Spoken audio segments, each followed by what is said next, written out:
ఈ రోజు వాక్యం చెప్పే వాళ్ళు చాలా మంది ఉన్నారు. దేవుడు మాట్లాడుతున్నాడు రాత్రి ఉదయకాలం. పాటలు పాడే వారు చాలా మంది ఉన్నారు. సాక్ష్యాలు చెప్పేవారు పొక్కోలలు ఉన్నారు. కుమారుడా, ప్రార్థించే గుంపులు లేవు.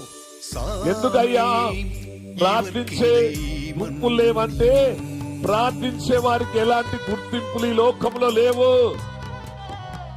అమ్మా నాదా, ప్రార్థించే వారిని ఎవరు గుర్తుపట్టారు కదా. పాటలు పాడతానేమో అబ్బా చాలా బాగుంది పాడింది అంటారు. వాక్యం చెప్తానేమో చాలా బాగా వాక్యం చెప్పారు.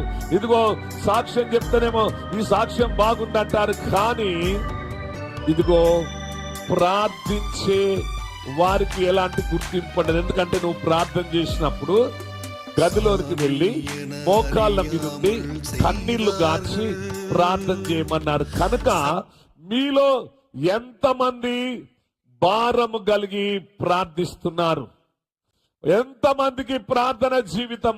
ప్రార్థించే వారి యొక్క ముఖాలు ప్రకాశిస్తాయి. ప్రార్థించేవారు పరలోక దర్శనాలు చూడగలుగుతారు.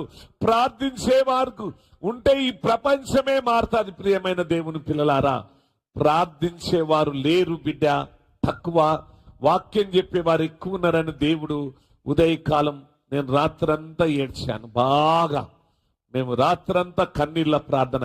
ఎంతమంది ప్రార్థించే వారి గుంపులో ఉంటారు ఈరోజు? నా జీవితాన్ని ప్రార్థన కొరకు సమర్పించుకుంటా రోజు నేను చూస్తా కదా 8 గంటలు ప్రార్థన లేశాను. 8 గంటలు